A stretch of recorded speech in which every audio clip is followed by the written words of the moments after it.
In this episode of The Bear Roars, Dan chats with Mario Ciabarra, founder and CEO of Quantum Metric, one of Colorado's Endeavor entrepreneurs. Mario has been at the forefront of shaping the digital experience landscape, helping some of the world's largest brands unlock customer insights and optimize their success. With a passion for data-driven decision-making and a visionary approach to problem-solving, Mario has revolutionized how companies understand their customers in real time. Join us as we dive into his entrepreneurial journey, the future of digital transformation, and what it takes to lead in the constantly evolving tech world. Endeavor Colorado is a part of Endeavor Global, supporting more than 2,500 high-impact scale-up entrepreneurs in 45 markets around the world. Let's poke the bear to kick off the conversation. Mario, so we just had a session together at Denver Startup Week, which took some unexpected twists and turns.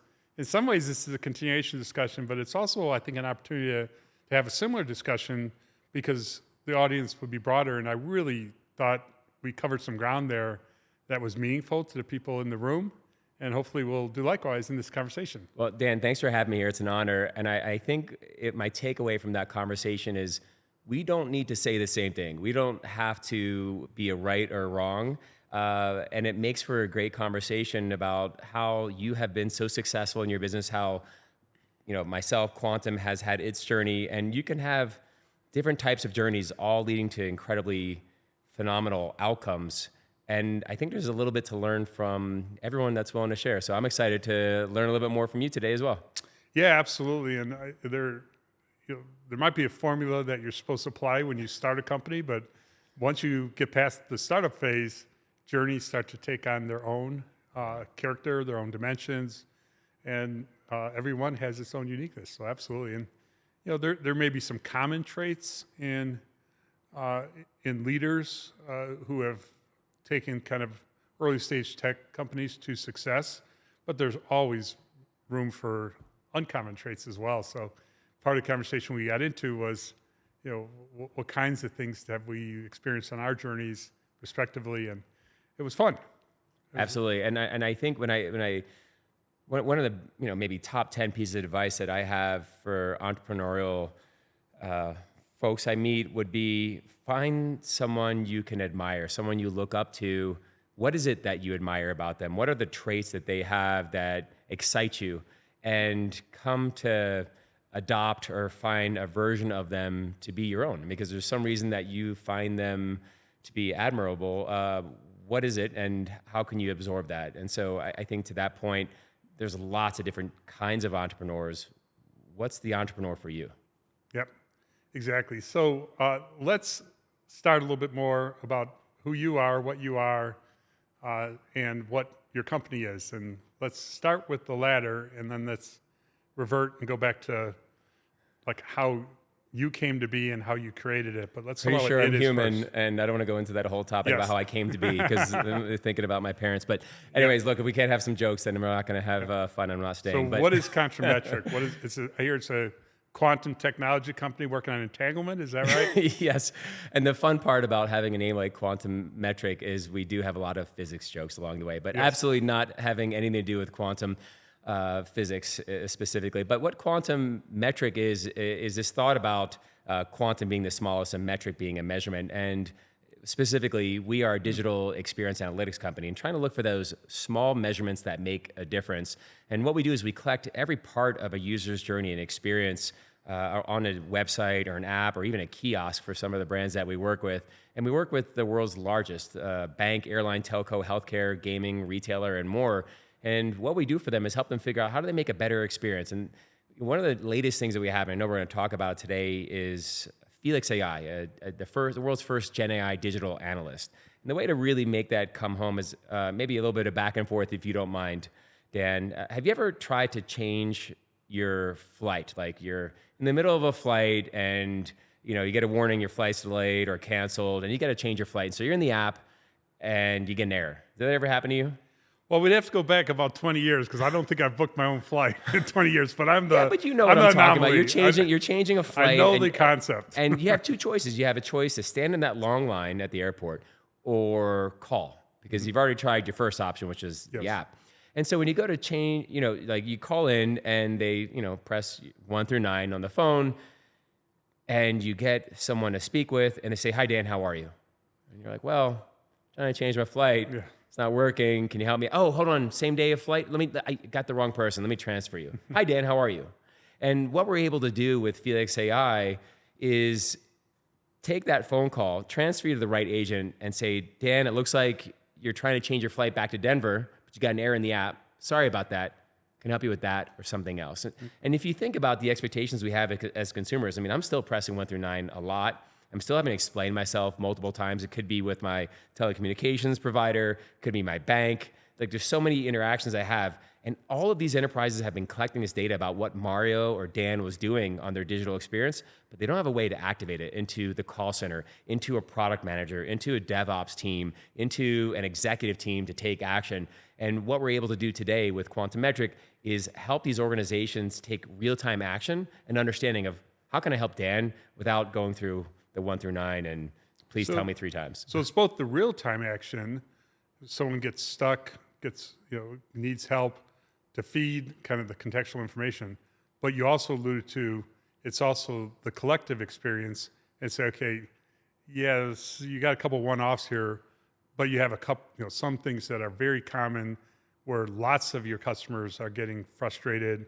So those are areas you need to focus your attention to eliminate. So here's the big opportunities versus the one-offs, focus on the big ones first. Absolutely, Dan. And it's that, when I talk to customers all the time, I say, "What do you love about quantum? Like, what's good and what's bad?"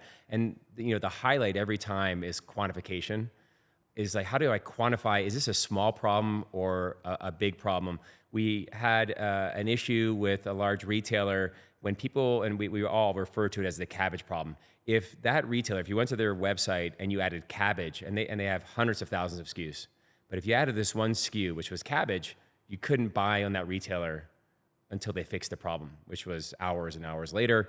And so that was, and then you have to ask yourself, is that a small problem or big problem? For that company, people that buy cabbage is like 0.1%. It's not a popular item, as it turns out. So it was a small problem, but it did affect that individual highly because they couldn't buy anymore, but it wasn't a big problem. The following week, that same retailer had a large issue that affected, it's kind of same root cause problem, which was their pricing engine had an issue, and that affected about half their customers. So half the revenue was impacted because of this pricing engine. And so when do you bring a large army or a small one to address the issue? And we want to help people understand where are the big problems, how does it impact their business? And all of it's really taking a customer-centric approach to how do I run my business? And so if you're able to get all of your customers in the room, they would just tell you, half the room would just tell you, hey, I can't shop because what the root cause of it being a pricing engine, versus, you get 100 people in the room and one person says, I can't shop, and so helping organizations understand the difference. And it sounds so obvious, Dan. It sounds like, of course, these businesses would have the ability to do what I just described.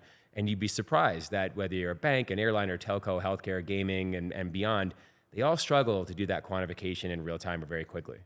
So before we go back to early in your journey, let's talk about what Quantum Metric is today. I mean, you guys are a sizable company. This isn't a startup idea with a little bit of traction. You're a unicorn times some number, is my understanding.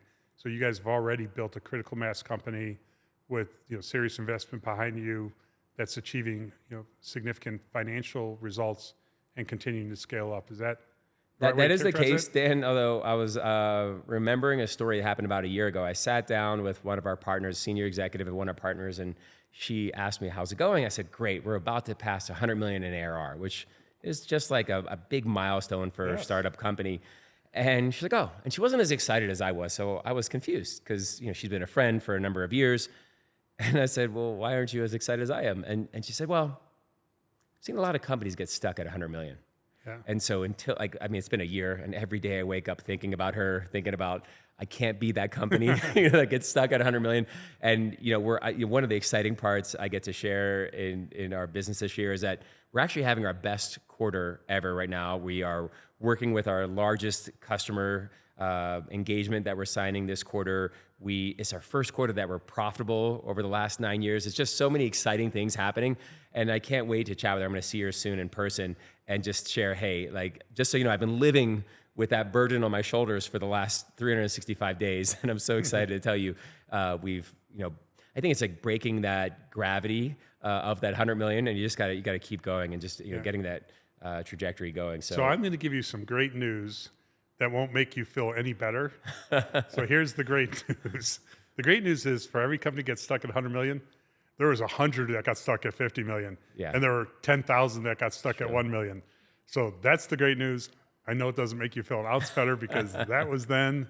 Now is how are you going to get to 200 million and beyond? So I was at an event a couple months ago, and I met a gentleman, a founder, and he was just staring at me with like delight. He's like, "Oh man, 100 million! I've read in the news you're 100 million," and he's just like, just in awe. Yeah. And I'm like, "Look, I know what it's like when you are in the room and you have, I asked him how much ARR he had, how his business is doing. And we talked a little bit.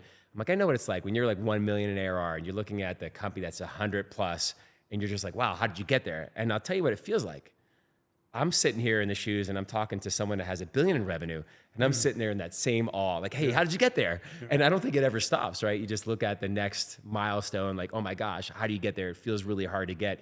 And I think it's just like a certain amount of energy and belief and passion, and you just figure it out. I mean, I think maybe you would believe the same thing happened on your journey as well. It's just you just have to start with. We talked about this at our discussion earlier this week, which was it starts with like you have to believe. And you got to surround yourself with people that believe. But what was it like for your journey, Dan? Do you think that's the same? Like it started with your belief. Like there's nothing that was going to stop you from breaking that. Let's say for us, the 100 million range and beyond. Like, did you have that feeling, that belief behind you at each step?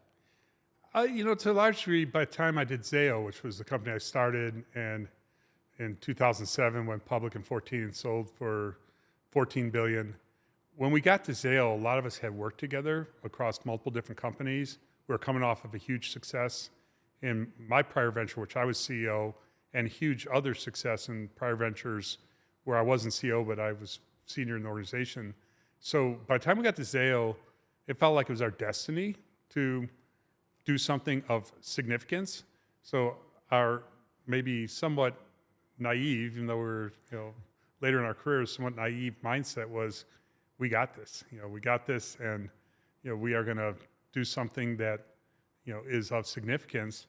And the fact that we did it was probably influenced by the fact that we had that confidence that arguably maybe was overconfidence, but we were able to deliver on it. Yeah, I think when I reflect, for example, on the pandemic start, I remember talking with one of my advisors, and we were talking about fear. Like, I don't know how you felt in the beginning of the pandemic, but I remember like a little bit of fear about like what's happening with the world. Of course, like it ends up coming to like what's happening with my business is probably like world, family, myself, like, but you think about your business and you have a lot of fear for all of these things in a very period of uncertainty, like the beginning of that pandemic for sure. And I remember talking to one of my advisors who was a very successful CEO, and he said something to the effect of like, you've got to be that rock. Like your team is going to be also in fear, and they're going to look to you, and they're going to be looking at your motion and your level of confidence. And if you are in fear and you're scared of everything, I mean, things are going to fall apart. Like you've got to be that center core of the company. I don't know if there's any times at Zayo or before where you felt like, this is a big problem. I'm a little bit scared, but had to have, just kind of show that confidence and, embody that confidence for the team. Do you think there was like parts of your journey like that? Yeah, but I got to first comment on the pandemic. So, and I don't want to make light of the pandemic. A lot of people lost their lives. It was devastating to the world. But on your specific question of what I thought relative to business, gigantic relief. You want to know why? I just sold the company.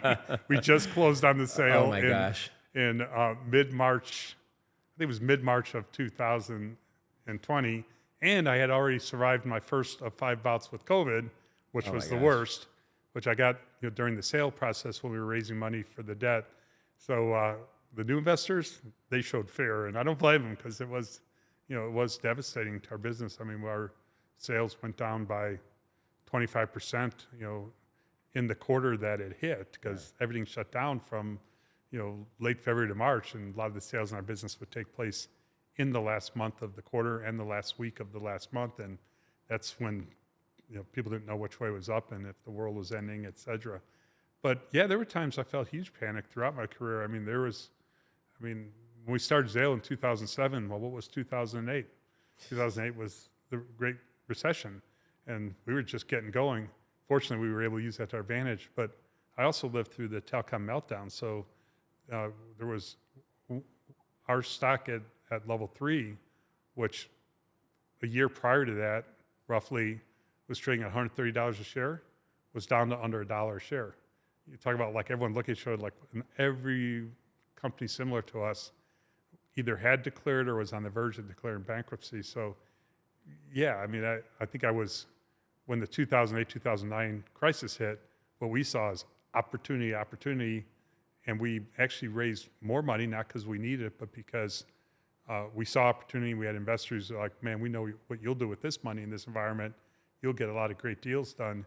But that, we were braced for that, having lived through kind of the worst, I think the worst value destructive period in the history of humankind in 2001, 2002. Well, it reminds me, and just reflecting on my own journey, like in my 20s, I was confident, but a little nervous, right? Like I remember my first startup, so 2003. And this is a startup. I kept my full-time job, went to my boss and said, I have a really good idea. I'm going to work it on my nights and weekends. Had the lucky foresight to ask him to sign something that the IP was mine, because it became an issue later. But did that. And I remember the journey. Like every prospective customer, I was getting really excited about.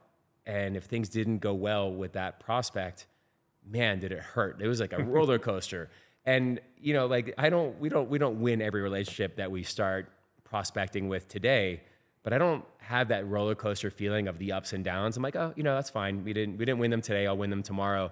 Kind of feeling today. But I remember that first enterprise startup, man, that was a bit scary. I had confidence, but I never felt physical pain from being nervous or whatever the emotions I was going through.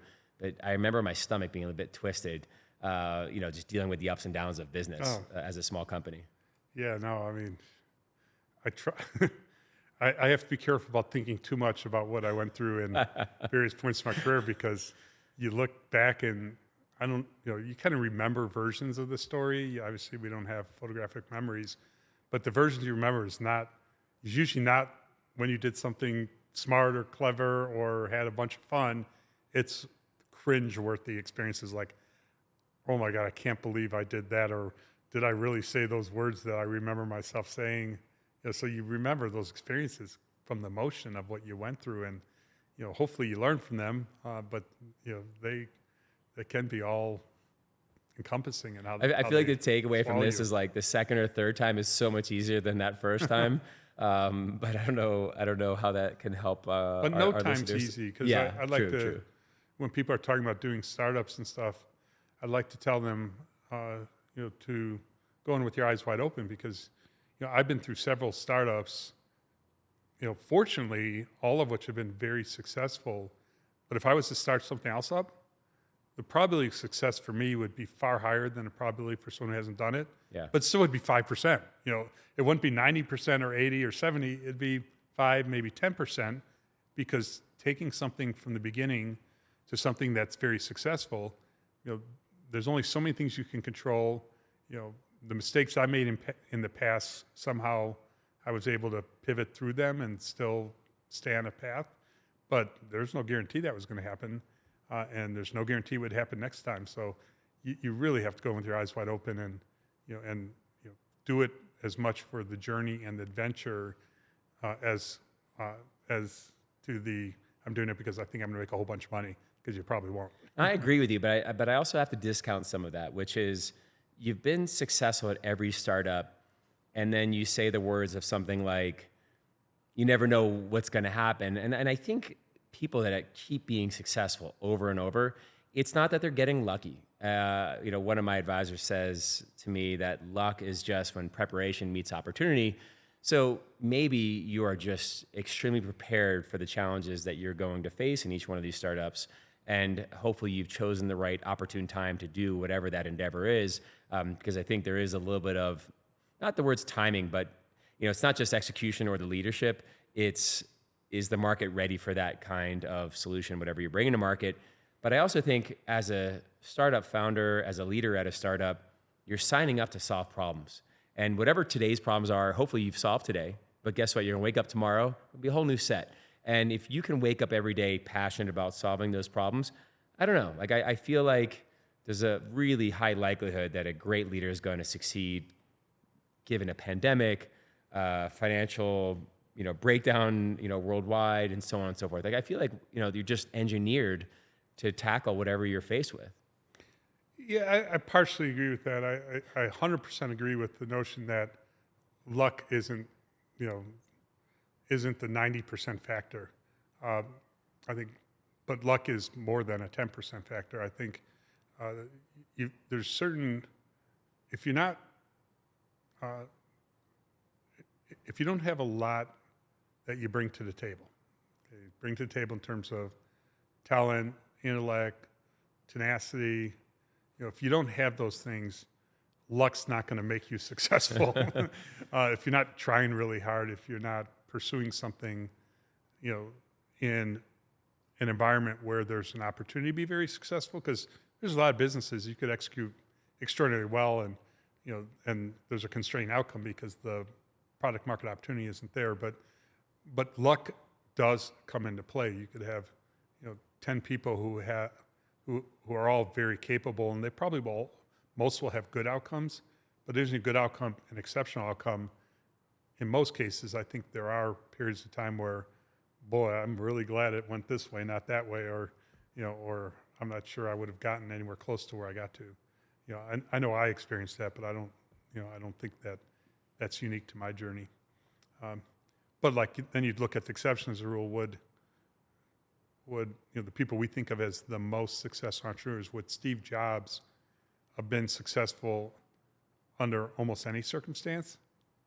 Probably. He probably had something that very few people have ever had. Would Elon Musk have done something of significance? Well, he probably has had plenty of instances where luck could have derailed him. He's got huge derailers. I mean, how he got away with that trading situation where he said he sold the company, the stock way up, and then turned out he didn't sell the company. I don't think that's luck. Yeah, there's some level of good fortune involved with that. Maybe, because I know if I would have done that, I wouldn't be here talking to you. Absolutely. At least not with some bars between us.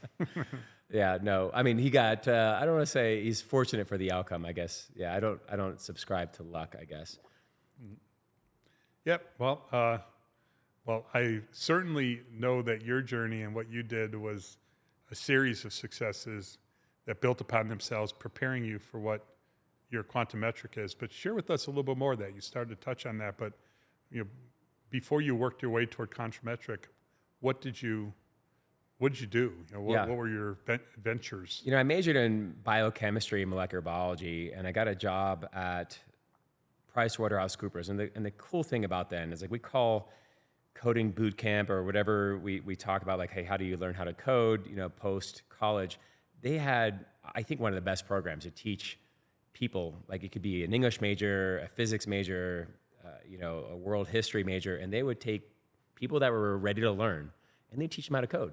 I think of the 25 people in my class, 24 of them graduated successfully and became developers, to some degree in terms of what they did afterwards. So I had a strong affinity for developing software, went off into the telco space, helped launch 3G at AT&T Wireless, and really got my business degree. Because if you really look at what happened at AT&T Wireless, things started falling apart because of technology. I don't want to go into this in this podcast, but what happened with Singular, then AT&T bought Singular and that whole story. But it was definitely a great educational experience for me about how things can go well and when they don't, what happens. But either way, I went off to join Virgin Mobile. There was a lot of things not going well for AT&T in that particular period of time. That was amazing experience about how technology can really impact the business and can impact the experience and how consumers interact with the brand. And I think AT&T righted itself, and we are where we are today with a successful AT&T. But back then, AT&T Wireless was struggling. But I took that experience and I ran digital at least on the web side, as we thought about it, the division of labor, at Virgin Mobile USA. And through that experience at AT&T, through that experience at Virgin Mobile USA, it was kind of the budding period of dev and ops. I remember I was leading the development organization for the web, and the ops team sat across from me. And I remember one very significant day in my life where I looked at his screen and it was just a bunch of errors. I'm like, dude, what are you doing? He was just casually talking to me. And I was looking at the screen scroll, but I don't know, that's just a bunch of errors is kind of how he blew it off. I'm like, those are really serious problems for our customers. So he didn't have a way to read what that meant. And as a developer, I didn't have a way to understand what was really happening in production. And this is kind of like the beginning of when DevOps was taking shape. And this would be roughly what? 2003. 2003. Okay. And I was like, this is a problem. So we worked together. We worked it out and created our own success at Virgin Mobile. But I thought to myself, this shouldn't be so hard. And as I transitioned to move to Colorado in 2003, I thought to myself, well, I've always had this entrepreneurial mindset. Maybe I should build something to help people kind of take that leap where dev and ops can work together, and you didn't have to have this lucky chance where I happened to see his log file scrolling lots of errors. And I came across a company called Wiley, and they had this product called Introscope. And it was the first of its kind of what we would call bytecode instrumentation. And really the root of it is, like, how do I understand? Introscope sounds painful. Right? Yeah.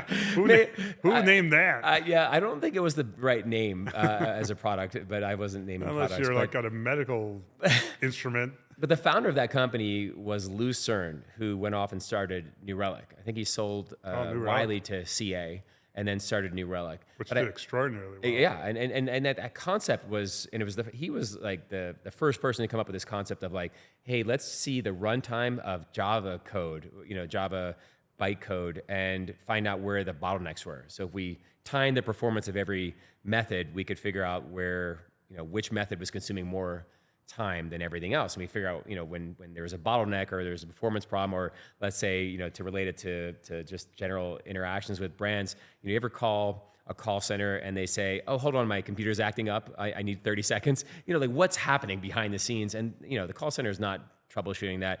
And hopefully you get someone in operations to go troubleshoot it. What are they really looking for? And we're trying to get to the root cause, like where's that bottleneck? And so I decided on my nights and weekends to write software like that. And 11 months later, I sold that company to a company called Compure out of Detroit, where they had incredible success. I think along the journey of being an entrepreneur, I think one of the most, it's both good and bad at the same time, is I remember 2 years after selling the company, the CFO of Compure came to me. And I don't know, I don't remember all the names that you interact with over your career, but this name is burned in my mind 21 years ago. Laura Fournier said to me, Mario, congrats, I was kind of moving on from Compure, and she said, I just want to let you know this is the best acquisition we've ever had. And like in one part of me, it's like, wow, that's really good. Another part's like, oh my gosh, you're trying to make me feel bad? I must have sold that way too low. Yeah. But anyways, it was a great outcome. And I think when I look at that moment and that like kind of dividing part of my life is like, when you're an entrepreneur and you have a success under your belt, man, everything's easy after that. You're like, I think like when you're in your first startup and your livelihood is on the line, in terms of like your first and then that post when you have financial independence, it's harder. It's harder when you like your mindset is like, oh, I have to succeed or else there's going to be really bad things that will happen in my life if I don't. It's way easier on the other side of that. I just want to mention it. It's kind of like, it's way easier to do a startup now in my life because I have less fear, less concern. I have as much passion and drive to make it a success, but a little bit less fear of failure, I guess. Yeah, that's interesting because, I'd probably say I have less fear of failure now than I had before, but I still have lots of fear of failure. It's just on a relative term, a lot less because fear of failure early on was like, seemed like everything was at stake. Your identity was at stake, your reputation, your relationships. So it seemed like you're putting everything into the poker pot, and if you lost the hand, you'd be devastated. So certainly, I don't have that feeling anymore. But the fear of failure, I think, is what drives a lot of us. Like I want this to be successful so bad, that it's going to drive my behavior. Every day I'm going to do stuff that is coming from a place of not wanting this to fail, being fearful of it failing, but not where it feels like, you've got everything, at Well, stake. that first company, I had very little money. I mean, I was doing well financially in terms of my job, but it didn't take any funding to create that company. And I think there's a different journey with Quantum Metric. When I think about it, we've taken $225 million of funding, and now I carry the weight of these people that have believed in me. I can't fail. Like I need to succeed so bad that I'd rather die than fail, and I really don't want to die. Sounds like a fear of failure to me. I mean, I really don't want to die. It's not a fear. It's like it's a driver. Yeah, like I can't comes fail. from a good place. Yes, yeah. As opposed to Fear, yeah, and as opposed to fear, yeah. And I know that we'll succeed. It's just the amount of, I think one of the things that you miss as the calculation, definitely in any of the startups, even at Quantum Metric, is the time factor, right? Like, if I give you $1 billion, Dan, can you make $1 billion company? I would hope so. If I give you $1, can you make $1 billion company? Maybe, right? And I think if you look at the time factor in that equation, which I didn't ask in the question, how long would it take for you to make $1 billion company if I only gave you $1? And how long would it take for you to make $1 billion company if I gave you $1 billion? And how do you weigh that into your thought process of how much to raise, where your targets are, et cetera? I think there's you like want to something know how I missed. much money my equity investors gave me? I would love to. $1 billion. Oh, well, there you go. Exactly. Then you made 14. Made 8.5 with that Okay. billion. The rest Fair was enough, paying back the debt. Yeah. So not That's bad. that's a phenomenal return, 8x. Let me see how much money I've got on me. But no, I mean, I think after that first startup, things became easy. I will say that I had this financial independence, and I think it's important to share. I went on this journey. I went to 27 countries around the world. I spent 6 months traveling, and when I returned, I think like from an early age, I was the youngest of 6. And my family wasn't well off in a neighborhood that was reasonably well off. I think something that I would highlight in the past that doesn't sound as good anymore, but Netanyahu went to my high school. Like it was, like it's a very diverse high school with some very successful families. And I was kind of in the middle kind of tier family. But, you look out and you see so many successful families, and it kind of gave me a drive. My father was an immigrant from Italy, which I think is another part of the recipe of creating success. Like he came to the United States with very much nothing, and kind of instilled this energy in the family. My brother's a PhD MD from Yale, like a very successful neurologist. My other brother's an entrepreneur, has created at least a $500 million company through a couple of different startups. And I think you just like, why were we successful? I think it's just like, like an immigrant family somehow has this seed of like, I want to create success. But we talk about the American dream, and I think I achieved it in that first startup. Like I had this financial independence. I started this company. We sold it. What do you do? Like, what do you do after you? No one ever really ever talks. When you're in grade school and people are excited about the American dream, no one said, well, let me tell you what the life is like after the American dream. And so I went through this like existential like crisis of like, what do you do when you achieved your dream of your life, which, is a false dream of financial independence. And I went on a couple-year journey of just discovering. I talked to a lot of random people, and I'd sit down and say, if you had all the money you wanted, what would you do? And Dan, my answer is I'd be sitting in this chair talking to you, because like I don't really have this drive for more money in my life. I think the conclusion for me was finding happiness. Like, what is happiness? And the fun part about happiness is you get to describe yours, I get to describe mine. I'm not going to tell you what yours is, and you can't tell me what mine is. But mine looks like starting companies, writing software, and creating an environment where people are having a great time on a journey to greater success. And I went off, and by chance, I picked up an iPhone in 2007. And I thought to myself, wouldn't it be cool if the iPhone had apps on it? There was no app store. There was no SDK. There was like, you mentioned Steve Jobs. He didn't say anything about like, hey, you can do whatever you want with your phone. It was like, here are the 9 apps that come installed on your phone. And that's how it was. I was like, I think it'd be cool if we could do whatever we want on this computer that was in our pocket. One of your neighbors here in Boulder was one of the first apps on the App Store. Oh, really? Well, yeah, it was Met My Ride. Oh, Robin Thurston. Yes. He has a few other pieces to it too. Map My Run, which I've used. Yes, there's started with Map My Ride, and then became Map My Run, and then I use it. Sold it to Under Armour. Yeah, exactly. Well, before the App Store existed, there was something called Jailbreak, and I was just kind of having fun on the phone, and I was like, wouldn't it be cool if we created like lock screen widgets, and I called it IntelliScreen, and it was the most popular app in the jailbreak community. And then I thought to myself, wouldn't it be cool if we turned the iPhone into a Wi-Fi hotspot? So I created the Wi-Fi hotspot 18 months before Apple did. And all of these had great commercial success, created even greater success than my first company. I created an app store to sell these my products and other developers' products in what was called the jailbreak audience or jailbreak market. And we had 1 million active users a day. Was jailbreak an app store? Was that what jailbreak itself was like unlocking Apple's control. It's just funny because, seeing the DOJ and the EU finally catch up to Apple's, kind of walled garden and force them to open up this marketplace. But at the time we had a strong belief, like, look, this is the phone, like we own it, we bought it, we can do whatever we want with it, right? Like imagine, I remember lobbying Congress and they said, look, Mario, if you don't like the world of the iPhone, just stop using the iPhone. I said, okay, that's fine. But listen, you have Windows? And they said, yeah. I'm like, could you imagine Microsoft saying what you can and can't install on your laptop? Oh, and by the way, they get 30% of anything that you buy.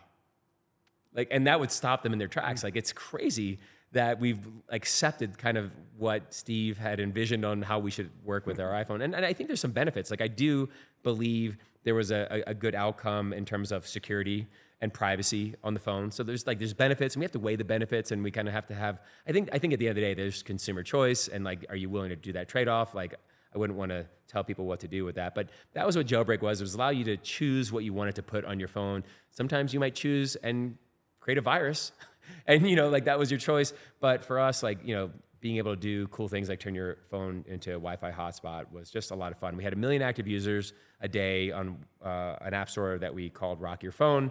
We had 4 million worldwide users, 250,000 of which bought software from us. So it was a really fun journey. But as it was coming around 2011, I thought to myself, I got to get back to enterprise. That first company was really fun, selling to enterprise. I had a really good time, a lot of learning experiences of how to deal with 1 million people a day. But I just loved the enterprise. What was the outcome of that? Yeah, I mean, I created greater success financially for myself than my first company, so that was kind of fun. But ultimately, I sold the company for $1 to our competitor. And it was kind of funny because writing apps created a lot of wealth. Selling everyone else's created a lot of work. So that 90-10 rule really played itself. That's I'm doing 90% of the work for 10% of the value. And I engaged my competitor and I said, hey, do you want to buy our store? Because we have so much success on it, but I'd love for you to run my store essentially. And in exchange for the $1, I want to own your landing page. So when people open up your app store, I get to control what they see. And he's like, yeah, sure, whatever. And I think we've chatted afterwards and he's like, yeah, that was a mistake, because I think that, why? What did you do with that? Well, there's a lot of people that are developers like myself that don't really fully understand marketing. And that was a lesson for me and him. And what does marketing do? And it drives a lot of financial success. So what he discovered was owning the front page drove a lot of successful sales of my app, which he wasn't getting any cut of. And the apps he was getting a cut of weren't really, being sold because I owned the front page. So you were the gatekeeper. Yeah, it was. It was a very direct lesson on the value of marketing. And I think coming with a developer background, both myself and him, we learned a lot during those years of what marketing really was and the value of marketing. And it, that $1 was a very expensive $1. Yeah. Well, expensive for him, but not for him, you. And a great win. He did 90% of the work and got 10% of the value. Yeah, it was tough. But an amazing journey. I learned a lot along the way, and I wanted to get back to enterprise. And the person I was working with on Rock Your Phone, he, as a good friend, he was working at DirecTV, and he was complaining. He would moonlight with me on the Rock Your Phone stuff, and he was complaining one night. He wasn't a complainer, so when he started complaining, I was like, "What are you complaining about?" And he was talking about his disks getting full with this product called Tea Leaf. And I said, "Well, that's what is this product that you're supporting?" And Tea Leaf was this product that was a packet capture software that would reassemble the packets from a web server and let the enterprise that was serving web pages see what their customers saw from a web experience. And it kind of intrigued me because having run Rock Your Phone and having to deal with customers saying, I can't buy, I had an error, this isn't working for me. This idea of what we call today session replay, the ability to see what a customer saw. I'm like, wow, that's a really cool idea. I think we could use analytics and data and make something even better than what we've seen here with Tea Leaf. And that was kind of the beginning of the journey. Like this, And that's roughly what year? that we're up was to now? it was about 2014, but then we kind of like incorporated the company in 2015. So January 1st roughly is our mindset of us starting the company. But yeah, so he's talking to me about it at night, and I'm like, well, here's something we can run off and do. And that was the beginning of Quantum Metrics. Just like it was, so he kept his day job, and we would chat. But one of the world's most renowned hackers in that jailbreak community, I kind of had recruited and brought him to Colorado. I said, hey, let's create something big.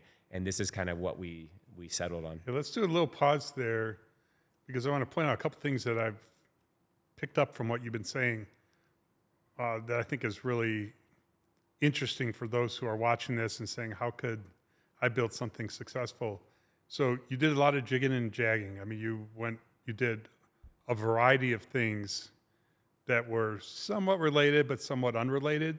But the accumulation of knowledge and experience you gained because of that was significant. So preparing yourself to do something of significance by seeing a broader spectrum. 2, you were curious, or you wouldn't have done that. So curiosity played a big role in that. And you were obviously intellectually, strong. I mean, you figured stuff out that the average person probably doesn't want to do and maybe wouldn't be as good at doing when it comes to, I'm going to be a coder, I'm going to build this, I'm going to understand what an app store is before the app store has been invented and what role it plays. And I think that's inherent in your journey is the fact that you learned so much by having your fingers in multiple different things in an accelerated pace in the first, X number of years of your journey. Dan, I agree. Like I remember, it's not fear, but concern. When I wanted to go create that Wi-Fi hotspot, I didn't know how to reverse engineer ARM kernel driver. Like I just didn't know, like what was I going to do? And I was trying Did the word Wi-Fi hotspot even exist when you did that? It did, but not on the iPhone, of course. And I just thought, like, who wouldn't want to turn their phone into a Wi-Fi hotspot? And there was this capacity to do it in what was called ad hoc, which is like a very technical way to do a hotspot. And just there's no normal person that was going to be able to connect a Wi-Fi hotspot using ad hoc Wi-Fi connection. And it's something called infrastructure mode. And there was no kernel code to go do it. There was a Wi-Fi driver, and so you had to kind of get the spec sheet of the Wi-Fi driver. I knew this chipset that was on the iPhone could do it, but there was no way to do it. So now I had to kind of reverse engineer how to go talk through the kernel, et cetera. And it was definitely beyond my engineering capacity to do this. And I was trying to recruit someone, this actually co-founder of Quantum, to do it, and he wasn't really excited. He's like, who are you? And we were just chatting in an IRC room.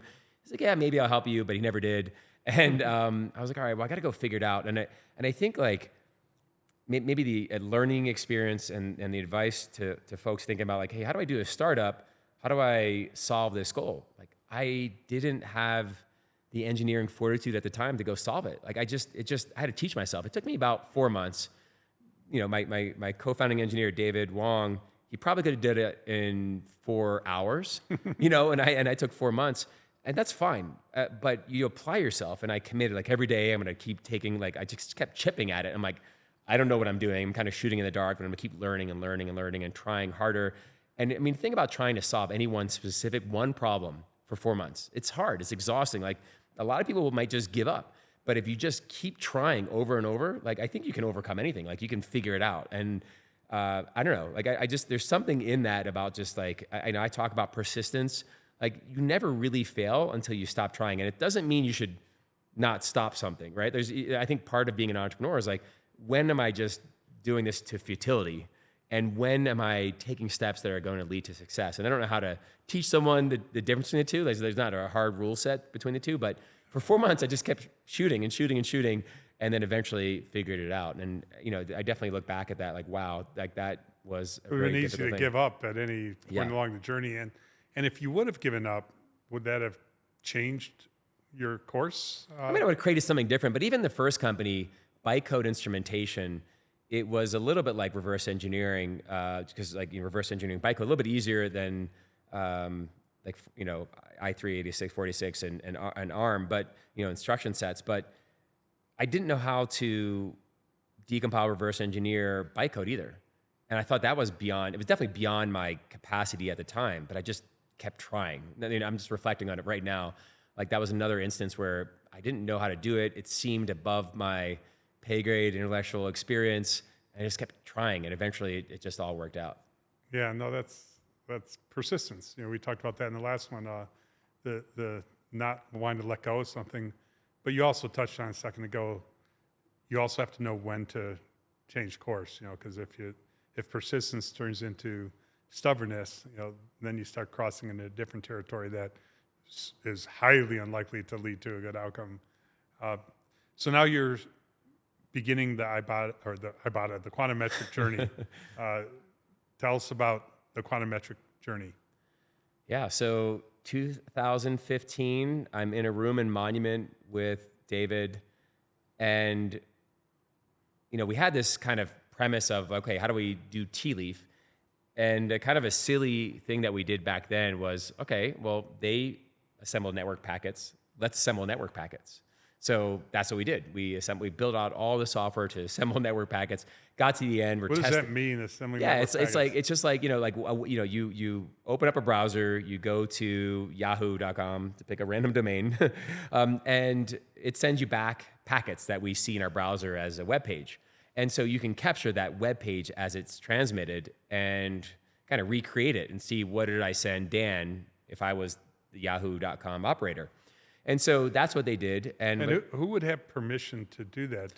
It would be the person that was sending it, right? So like Yahoo themselves would buy the software and say, hey, what did we send Dan? Because we wrote code and we think we know what we sent Dan, but Dan's saying he's having a problem, and we need to see, because like every experience is kind of different. Like you might get an error that says, hey Dan, sorry, we had an error. Mine loaded correctly. Like, how did I understand what Dan saw versus what I saw, and troubleshoot it and understand, at scale, as we talked about earlier, like, is Dan one person, or is 10% of our customers having a problem loading, let's say, the news off yahoo.com? So the ability for these enterprises that owned these web servers or brands, how did they understand how people were interacting with it? Like, to date, prior to that, it was like log files. Like, you can go and traverse a log file. For example, when I was talking to that large retailer, they were looking through log files to find the cabbage problem. Which describe, like, if you're looking at a log file, describe for the listeners, just like you have like entries of like, whatever a developer decided to log. Like, a person went to our homepage and, they logged in and stuff like that. There's like little pieces that someone decides on so what. You have to decipher this exactly stream of like, information as opposed to seeing what happened. And it's not really easy to quantify, right? As you talked about earlier, like, so you might see something about an error about cabbage, but it doesn't seem relevant, right? Because it doesn't seem like that's the problem that's going to not let you buy for the rest of your journey on that website.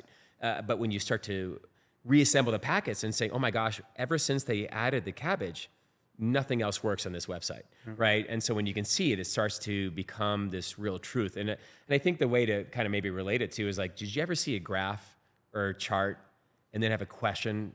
Like, is that graph correct?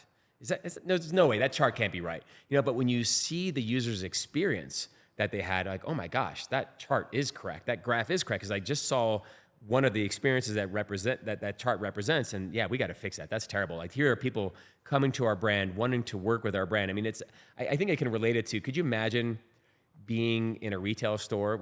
Actually, I started my career in my teens working in a clothing store at age 14.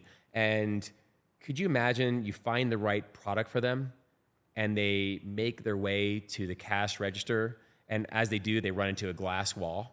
Right? And if you think about it, like, if you're the associate in the store, you're going to move the glass wall out of the way, right? You're going to see it. They're going to bounce off it. But on digital, like, who's seeing these glass walls, right? And imagine, analogy. Forget the glass walls. They make it all the way to the register, and you look at them, you say, hey, sorry, the register won't open, right? Like, you ever get a payment denied, but you're good, you got good credit, and it's just like some weird problem on their website.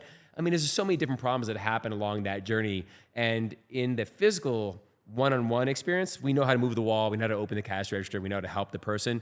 On digital, like, who's really going to help me? There's 5 analysts that are servicing the 1 million people, and how do we give them the insight and the ability to understand where the problems are? So that was kind of the concept of what we wanted to do. We wanted to help these analysts, these people in production operations and engineering and product, help them see what does it look like from the customer's lens. Because what was happening, I think, to date, and even now, I think we're in a transition, whereas like there's point solutions. Like I'm going to have marketing analytics. Guess which part of the organization that serves, right? I'm going to have product analytics. I'm going to have DevOps analytics. I'm going to have survey analytics. Like I've got all these different tools that service only one persona in the organization.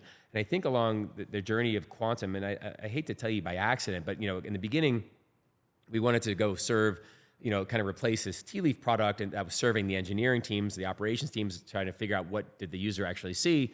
And I think along the journey, I realized that this kind of data, this understanding is actually valuable for the product person, for the design team, for the engineer, for the operations, for the executives, for the analytics, even people that were taking surveys. Imagine you fill out a survey and it said, your website sucks. What do you want that team to do when you just filled out the survey and said it sucks? Imagine you can relate that survey and understand, okay, well, why does it suck? Like, help me understand the why. So that's what we were doing. And most of the customers who say your website sucked, even if they know why, they're upset so much they're not going to take the time to tell you. They're not going to write it, right? And if they do, it's probably going to be like, I'm not really sure I understand precisely what. And even if they did happened. write it all out, the problem is, okay, well, should I stop everything and fix Dan's problem? Yeah. Or should I take Dan saying, wow, I wonder if other people are experiencing things like Dan. How do I quantify that experience? I'm like, oh my gosh, that's 12% of my customer base. We really need to go fix this. So you skipped over one important detail that at points in time would have sounded insurmountable. You mentioned the word monument. So I don't remember Monument being in Silicon Valley. I remember it being in south of Denver, almost to Colorado Springs. What business does an entrepreneur with a good idea in a tech platform that you're describing, what business do you have doing that in Monument? I mean, I imagine a lot of investors said, we don't fund companies like yours in Monument, come move to Silicon Valley. Well, the first three companies, I think, first of all, they're all in Monument, the first three. But what's different about the first three, and I didn't know it going into the fourth one, by the way. Going into it, you don't know where it's going to end up. But the first three, they're all 1, 2, or 3 people, right? And that person that was at DirecTV that was moonlighting with me, he was in LA, and we would get on a phone call. There was no Zooms back then, right? And so we would just be on phone calls, and we'd be chatting and working together, and it worked. Like it was just a couple people. And I think if you're just going to be a couple people in Monument Company, doesn't matter. Like you can be wherever you want, a couple people, and make it work. And as you start to grow and you start to have this need to hire people, I think that's really where the foundation of your question is. Because again, you could put Steve Jobs in Monument, Colorado, and he'll be successful if it was just a one-person company. But if you want to grow, you're going to have to rely on a team. And really, what you're getting at is the talent in Monument, Colorado. And if you looked around, we had Vance from Sherwell Software created great success in Colorado Springs, but there weren't a lot of software companies besides Sherwell that had created success. And there's that big light bulb moment, like, are you going to be able to find the talent? And back then there wasn't this remote work, right? Yeah. Like it was all in person. And what I came to discover and I tried different ways of hiring friends, like do you have referrals and stuff like that? I can talk about the recruiting process, but I came to find that I think my belief is in any major city, and I think Colorado Springs, second largest city in Colorado, I think in any major city like Colorado Springs, there are really smart people. There's amazing talent. And if there's not a source of an employer, like a great software employer, they're gonna work remote. And even back in that 2015 timeframe, I think you just got to shake the trees, and talent falls out of them in any city. Like you're going to find them. They're not going to be. There's not some maybe major employer that you can recruit from, but the talent is there. You got to find it. Maybe it's harder, right? Maybe it's harder to find that talent. But I remember, like, it must have been our third hire. The gentleman was maybe 2 years out of Princeton, an incredible software programmer. I just had lunch with him last week in Seattle, trying to recruit him back to the company because he's such a great talent and such a smart person and fun person to work with. But he was there. He had just moved from graduating Princeton, an incredible talent, and he added so much value to the company early on. And you might say, well, it's Colorado Springs. How are you going to find talent? It's there. And I think if you look across the Front Range here in Colorado, there's incredible talent. It doesn't have to be the largest city, the second largest, the third largest, and obviously Denver, Colorado Springs, and Boulder. I think you pick any city. in Colorado or really any state, and there's talent there. You just have to source it and get the right person to do the right function. Well, that is an entrepreneurial attitude.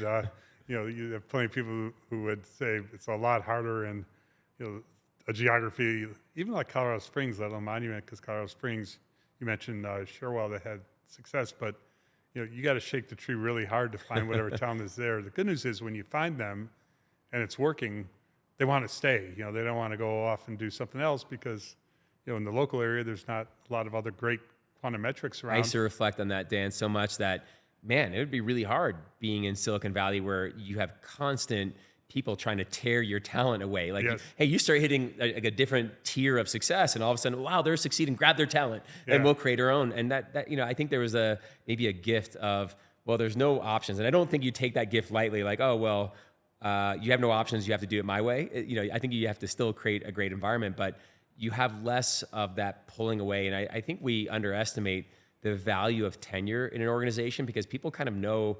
I don't like the term where all the bodies are buried because I'm not sure what that means in a company, but like they kind of know, like, I think when you look at institutional knowledge. Yeah, institutional knowledge. Yeah, when you look at the 400th team member that we bring on, they don't have that institutional knowledge of like how things were. When you were 20 people big, everyone knew everything. At 400, there's more of these kind of like siloed functions that just appear, and they might not have the breadth of knowledge about how everything works. And there's so much value for the people that have seen it all go down, and like they don't repeat the same mistakes of the past, and so on and so forth. So let's talk about a couple moments in the history of quantum metric that were pivotal, where you landed a huge customer, where you came up with innovation.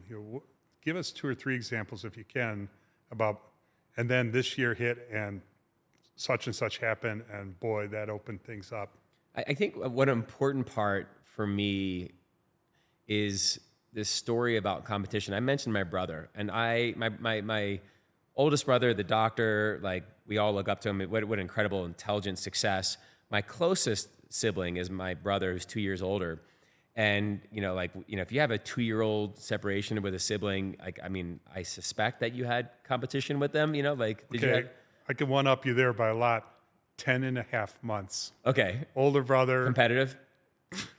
You might say that. Love it. I love it. I want to learn more. This way, he was a White Sox fan, and I was a Cubs fan, and we both were adamant. He was influenced by his friends. I was influenced by my grandfather.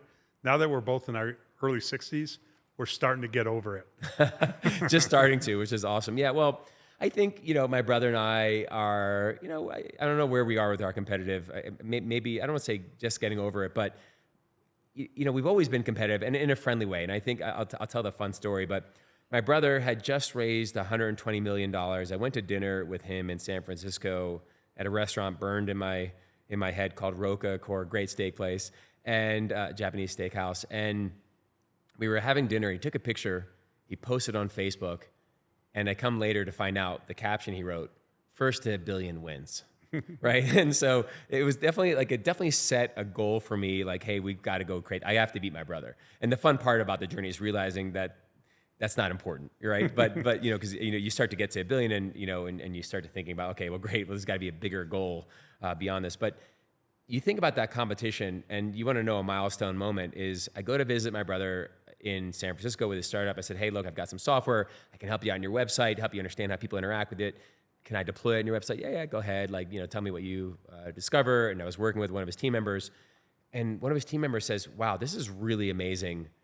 Would you mind if I showed a friend of mine that worked at another company I used to work at? We had some software like this, and this would be amazing. So I said, yeah, sure. Yeah. So he gets me on a call with that marketing leader at the other company, and he said, wow, this makes this other competitor of ours, it would become a competitor of ours later, it makes it look like their software look like a toy. Can we buy your software?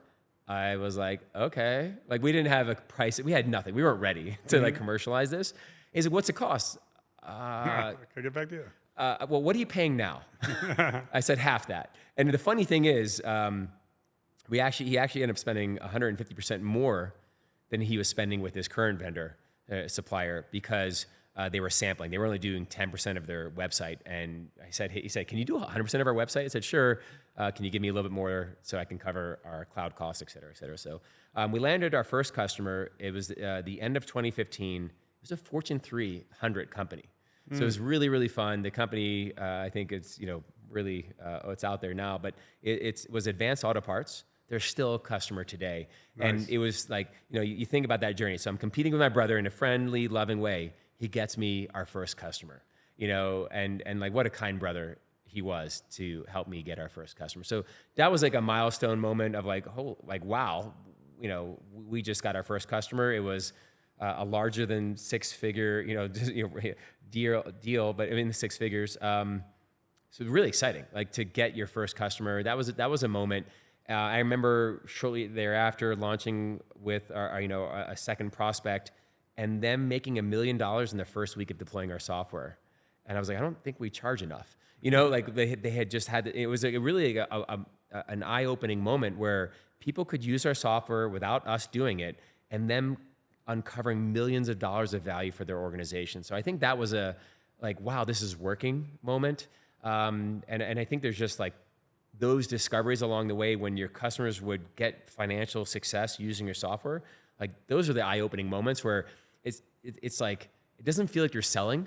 It feels like you're creating value for your customer. And those are the moments that are just really meaningful, because it's not about how much they pay you or how much value you create. It's like, how much value do you create for them, for your customer? And that's that feeling of you're creating success in this partnership. So it's a win-win. Great. So I've got to digress slightly and talk about Italian brotherly rivalry. And you said it's really not important overall scheme of things. When it comes to the game of Risk, or now the game of Catan on a holiday, it's all important. I can't play Monopoly or Risk with any member of my family, Dan. And it's not their fault. I'm not pointing fingers. I know the kind of human I am. It's just better to not play the game. Like I don't know if you remember War Games. Like it's like the only way to win is to not play at all. Like that's my strategy at Risk and Monopoly. And I have them in my home, and I think they have the cellophane still on them because I know better than to play that. And I love it. I just don't do it.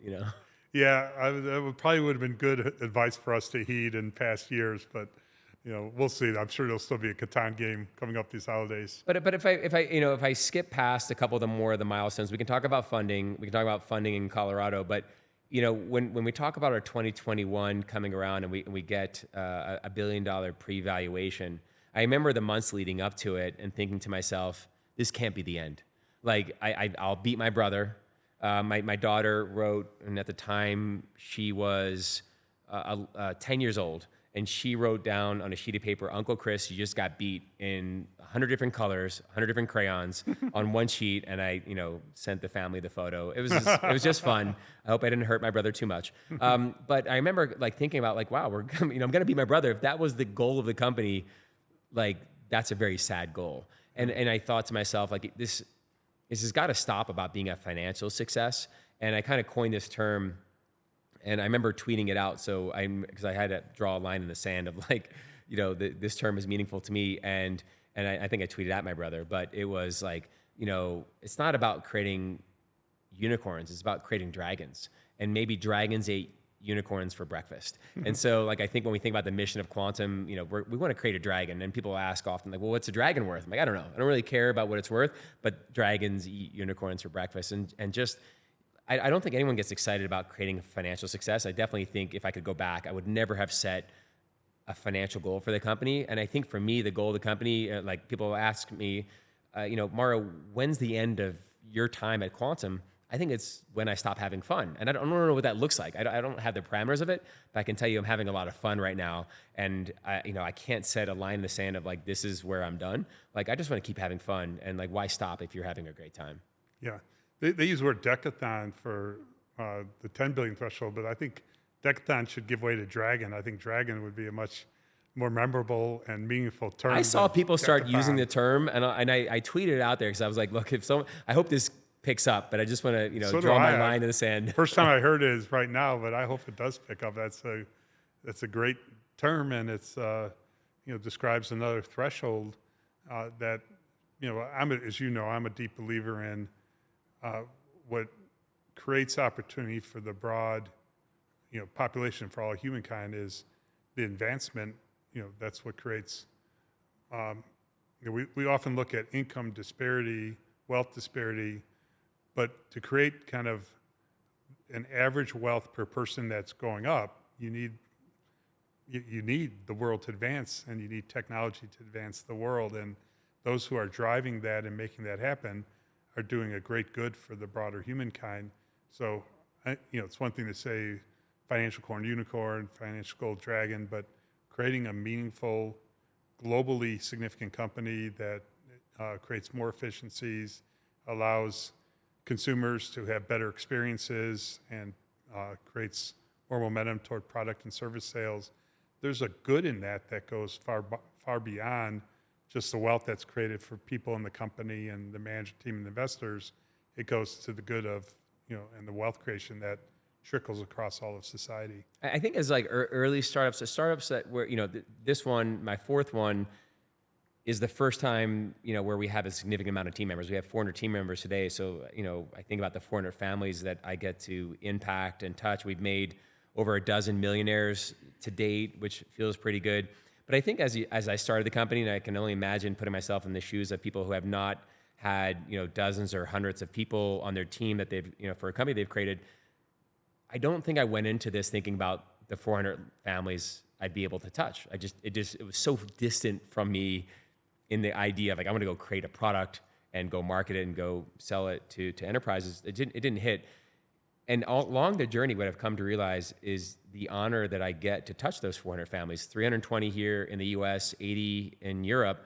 And I think, when if you look at my first three, like the product, the engineering, we're talking about that hotspot and like just the difficulty, the defensibility of like how difficult it is to hack a kernel of the iPhone or reverse engineer bytecode and insert your own code into that bytecode and someone else's methods.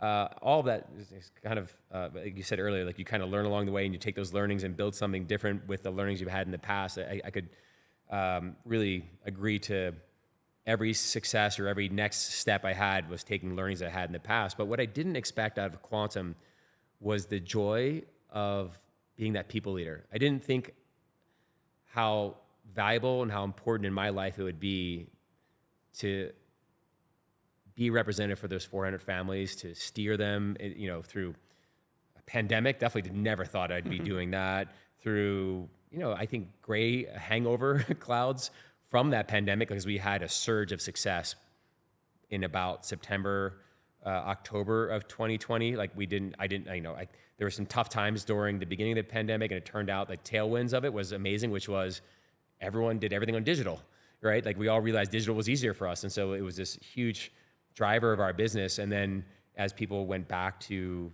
day to day, it kind of declined on digital, and we had this hangover from digital. And so there were some tough times for us. In 2023 was a difficult year, and helping people weather the hard times, enjoy the good times, kind of fight their strongest fight as we continue to grow the business. Such an honor to just create these jobs, to create an environment where people can be their best. I cannot explain to an entrepreneur that hasn't gone through that process, like, hey, think about the culture, think about the people, think about the impact that you'll have in your community.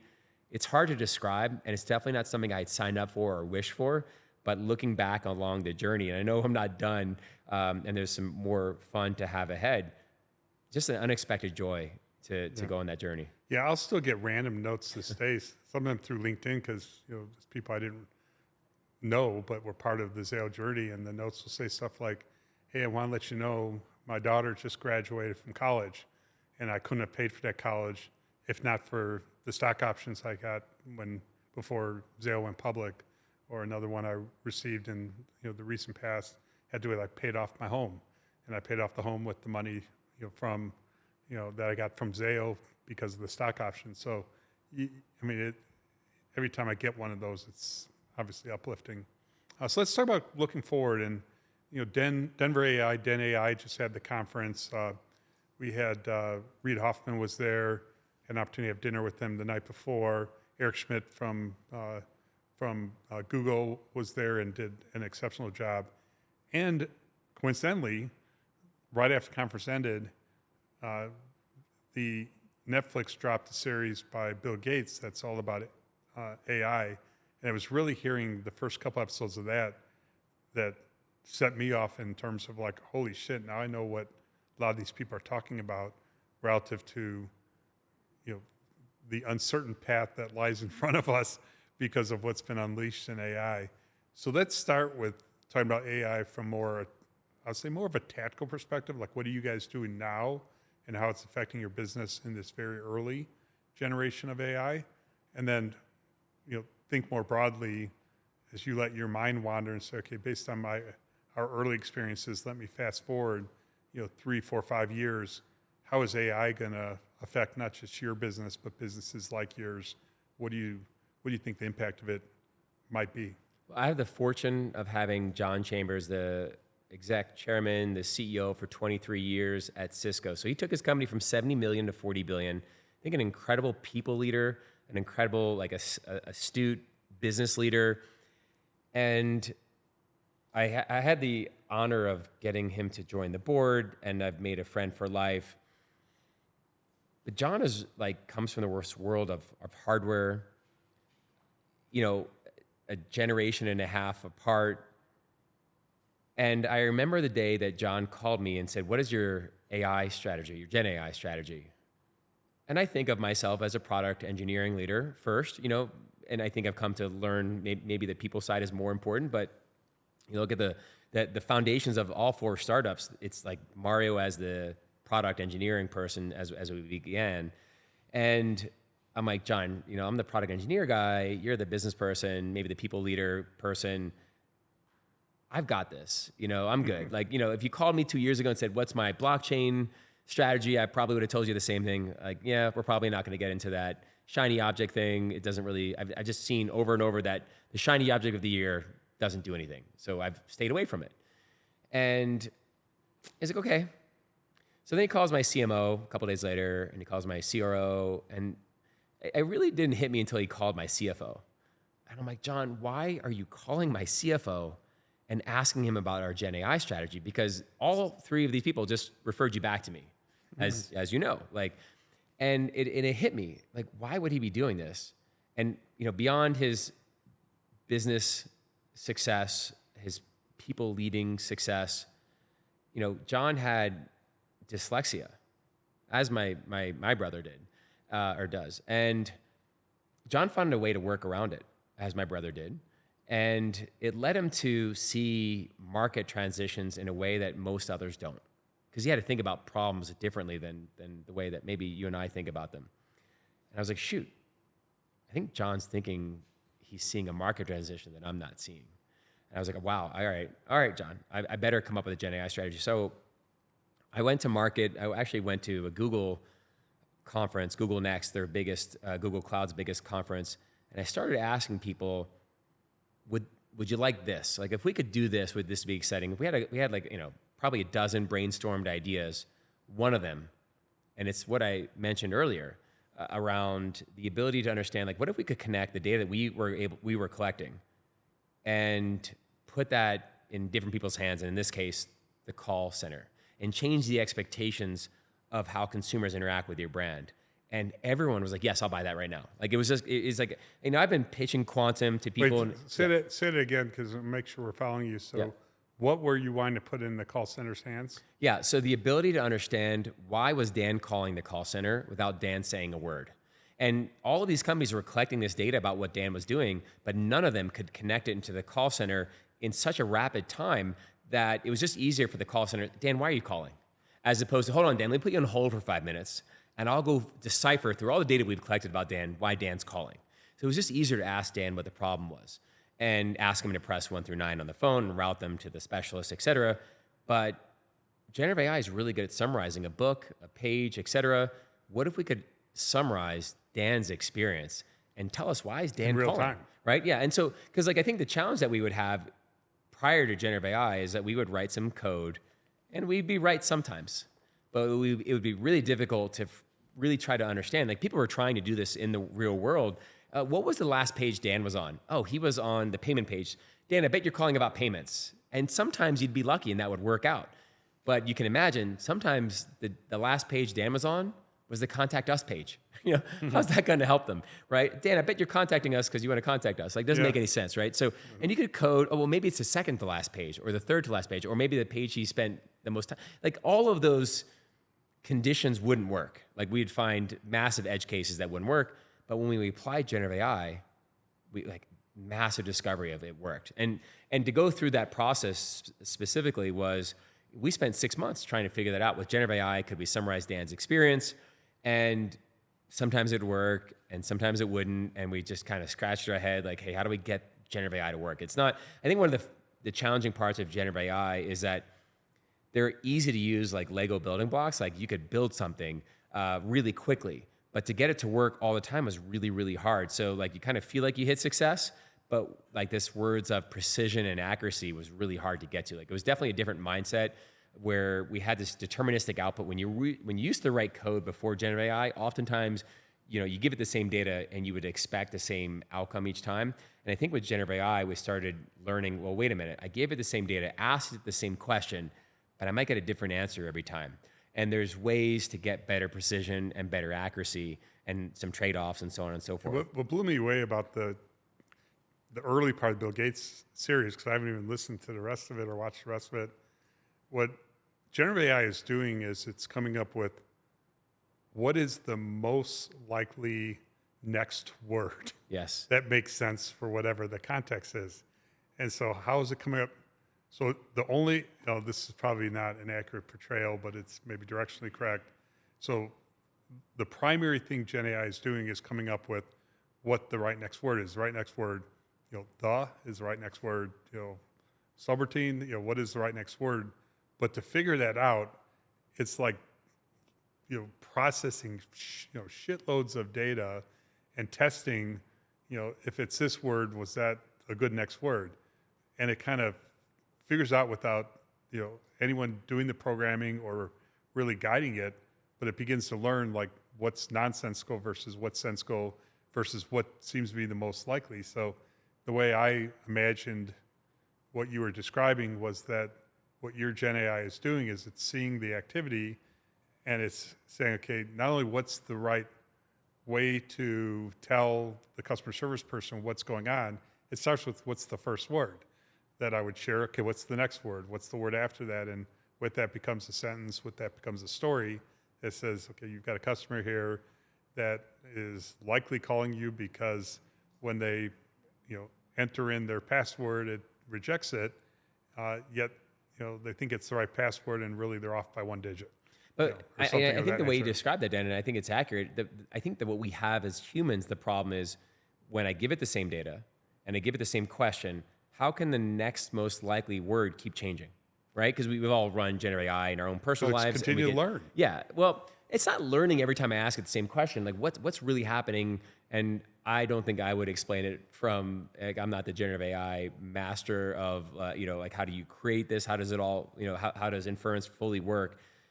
But I astute learner would come to say, okay, great. Like, I'm set with a system that doesn't have deterministic outcome each time, but can I get it to be more accurate? And what's the trade-off with precision?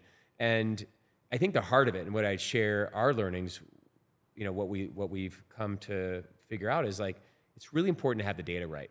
Like, you can't give it, like a bunch of random data and say, what do you see in this data? Like, the more refined the data that we give it and ask the right question, the better the outcome would be. It can learn more quickly. Absolutely. But it is, that's what blew me away about this. Because I would hear people say stuff like that. It will learn more quickly. What do you mean it will learn more quickly? Yeah. Don't you tell computers what to do? Isn't that what software does? But it isn't. It learns. But part of what you're saying, I think, is, I think this is a fair way to characterize it, is if you give it better feedback, give it better information, better organized so it could learn more quickly. But it's the feedback loop that it's also learning from. So even the act of asking the same question a second time, if I asked you the same question twice, would you give me the same answer? Or would you as a human say, well, there must be a reason why he's asking me a second time.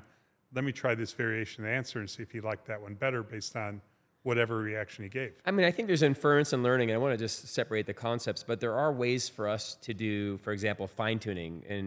And the major LLM providers, we use Google Cloud, so I'll pick on Gemini, but you could use Azure and OpenAI.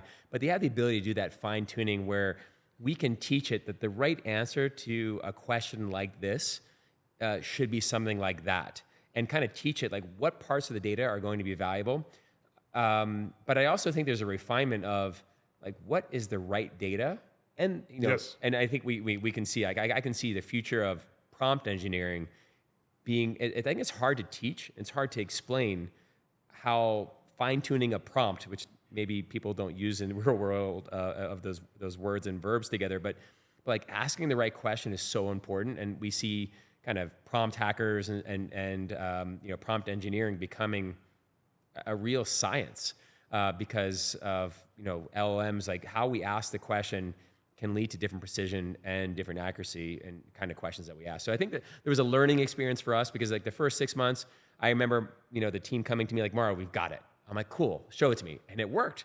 I'm like, awesome. Let me try it in 10 different places, and I'll tell you, an experience was we were trying to ask it questions of like, is this person struggling and why? And I remember going to one of our telecommunications customers and asking the question of a user's journey and like kind of what was the intent of this person on this session. And it said something like, the person is there to buy sneakers. There's no one going to the website for telco and trying to buy sneakers. So kind of my heart sunk a little bit. I'm like, all right, back to the drawing board. Like, how do we measure accuracy? How do we increase accuracy? And it was definitely this iterative approach. Like, what are the parameters? Because I know how to write code and fix a bug, but this isn't really a bug. Like, this is a problem with accuracy and just how LLMs are fundamentally, working. How do we improve accuracy and precision? And then how do we get the expectation that this isn't going to work all the time? And how do we get a process where, if we look at the initial run, we might be at 5-10% accuracy. It was really cool in the 5-10% of the times when it would tell us the right answer. We were like, oh my gosh, it's amazing. But your heart would sink when, 18 out of 20 didn't work. And so how do we get that? And so I think our threshold was like 18 and 19 out of 20 have to work before we publish this as a product. And I remember, you talked about milestones. I remember we released this product.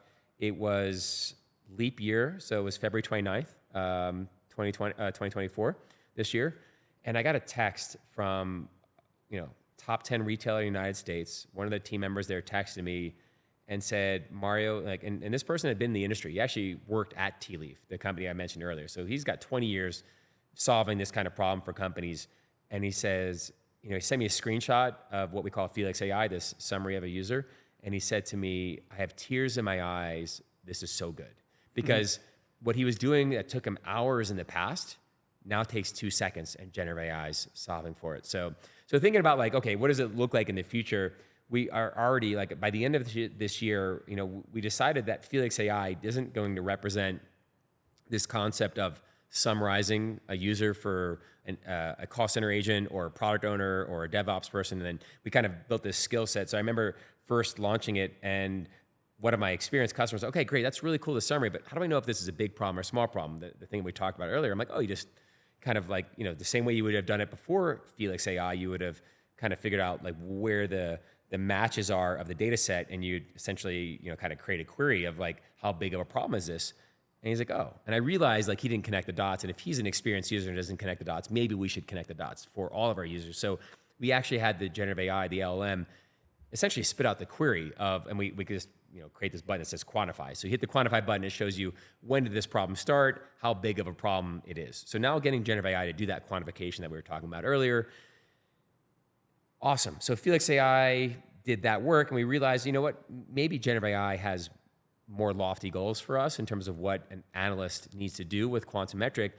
So now we're going to be releasing next year this concept of skills. So Felix AI being this generative AI branch of what quantum does, and then what are all the skills that an analyst has to have? So it starts with collecting the right data, then analyzing the individual, quantifying that in that broader view, but then even looking at another macro concept of like, think about a funnel and analytics, and we have top of the funnel, bottom of the funnel, and any step of the funnel, we're wondering, why are people dropping off here? And an easy answer is when we look at a funnel, and I like to pick on retailers because we all shop online. Why do people drop out of the funnel? Well, maybe they were just looking. Maybe the price wasn't right. Maybe this or that. But imagine what people do with analytics today is they try to figure out the why. So what people use Quantum for is really understanding why are people falling out of the funnel, but it requires a certain set of skills, certain level of experience, certain willingness to just dive deeply into our product to understand the why. And our customers that do it, they have amazing $1 million plus, tens of $1 million of outcomes, but we're trying to simplify that. So this concept of using generative AI, can you get the AI to be the analyst for us, to do that deep dive? And if you think about, and I'll just explain it really simply, is we now have the capability to analyze and summarize what was Dan doing. But there's 1 million Dans on the site today. So what if we summarize all 1 million of them? And then generative AI is really good at summarizing things. So let's summarize the summaries and use that to quantify, 12% of your people are struggling to fill out the zip code, and that's why they can't purchase. They're falling out of the funnel. They want to buy from you, but they can't because your online address lookup is failing. So why not just ask Felix AI to do a couple things when that inquiry comes in? Well, thanks for summarizing it, but that's not very helpful. Why don't you do two things? Why don't you go help the customer attend to the problem, and while you're doing that, can you also go fix the root cause? And we'll just keep an eye on you and make sure you're not doing anything too destructive. I love the questions. I work backwards. That question of can we get, if Quantum can pinpoint the root cause of a problem, can it just fix it? And as a developer, it scares the heck out of me. and for a long time, I was like, that's a crazy question. With the advent of generative AI, I do think the possibility of that coming to life is around the corner. I still don't know how far around the corner. I know that if anyone that uses generative AI and listening, I think they're all going to be saying, yeah, not yet. Not yet, but maybe it's around the corner. So let me shift one other future-looking question on you. So let's just say, for whatever set of circumstances, Quantum Metric is sold 2 years from now-ish. Really good outcome. You don't have to stick with the go-forward entity. You decide you're not done yet, and you're ready to take this Gen AI and do something of profound nature. So it doesn't have to be tied to kind of Quantum Metric. It's more, what can I go do with this thing? Any thoughts of what initial thoughts, man, I would love to go explore how Gen AI can affect this, or how we could do this with Gen AI? I've been a developer since 99. So that's 25 years of writing code and seeing changes in how we write code, how we deliver that code. I talked a little bit about DevOps and the change that we talk about at Quantum continuous product design. And you think about DevOps and how impactful that was to the industry. What we think about with continuous product design is who tells developers what to go build? It's product owners, it's the business. And then there's a way to get feedback signals like surveys and analytics. And we think about that's maybe the more expanded loop. So I've seen that transition come about, and the value, the impact. I've seen various technologies, methodologies come about. I've never seen something change so quickly. My expectations of the future, what we're able to do, what we're able to accomplish. And I love building very defensible technology companies where you can compete with me, but good luck. You're going to struggle with the complexity that we build. And I have this concern that, we talked a little bit about, we joked a little bit about quantum, and just the advent of quantum, and maybe the collision with generative AI, this massive compute capacity with generative AI. I'm curious about that, but I feel we saw the advent of the iPhone, we saw the advent of these mobile devices change, but it was slow. We saw the launch of the internet in our lives journeys, and we saw how impactful that was. I hate to be that person that says, wait till we see what Gen AI unfolds, but that's how I feel inside. It's changing faster than any of those previous hugely impactful things that happened during our lifetimes. I'm not scared. I'm curious. I'm slightly concerned, but I think you probably saw I did on LinkedIn and some publications recently talking about the incumbents in technology, and I'll pick on someone like Salesforce. I don't think they have the security of market ownership that they've had in the last 2 decades. Well, I don't think they have it like they're going I mean, to if have you it would have next. said 2 years ago, boy, Google search engine, that might be At risk, yeah. that might be a risk in Yeah. 2 years from now. You've been like, what are you talking about? Google Exactly. search engine is going to be around for the next 50 years. And all of a sudden, there's alternative ways of approaching search that are threatening to Google. So you mentioned the change with the internet, but remember when the internet changed, it wasn't just the internet, it was the internet. It was when mobile phones were first coming out at the same time. There was a deregulation element to it. There was creation of fiber optic networks. So it was the collision of multiple things that happened at about the same time that produced a whole different world. You mentioned what will quantum, the technology, do when it comes together with AI, but you also have space tech that is starting to do things that are just profound. And inherent in that is robots or automated, whether it's drones or whether it's on the ground. Those 4 things together, what world is going to exist 4 or 5 years from now because of that? And at that point, quantum's really going to be just starting to kick into gear. But the robotics, the drones, the devices where an individual can potentially control large fleets of things, I mean, who knows what that produces when empowered by AI. I think generative AI is going to empower small teams to tackle what we thought were only large software, domains could solve. I think that's what's going to, upend our expectations. Like startups are going to start to be able to, that David Goliath battle is going to happen in weird ways that we just haven't seen. Like, we've seen small startups compete with large ones over time and create perhaps displacement. I think we're going to see that at a greater pace than we've ever seen. Like small software companies do what large companies did faster, better. Like we've got it, we didn't talk about it today, but maybe on another time, is that like, it's hard when you're a startup at our size even to reinvent new concepts. Like you're just stuck servicing customers, making sure you're servicing their needs day in, day out. It's hard to kind of like think about something new to create. So we've decided to create Quantum Labs within Quantum to go solve a new domain product. And the speed at which they're creating product, we did a review today, and I think the look on my team members' face is like, wait a minute, we just created all of that product in the last number of months? Like, how is that possible with just a few small number of people in a room? Yeah. Like, how is that possible? Like, that's like 6 different companies all in one.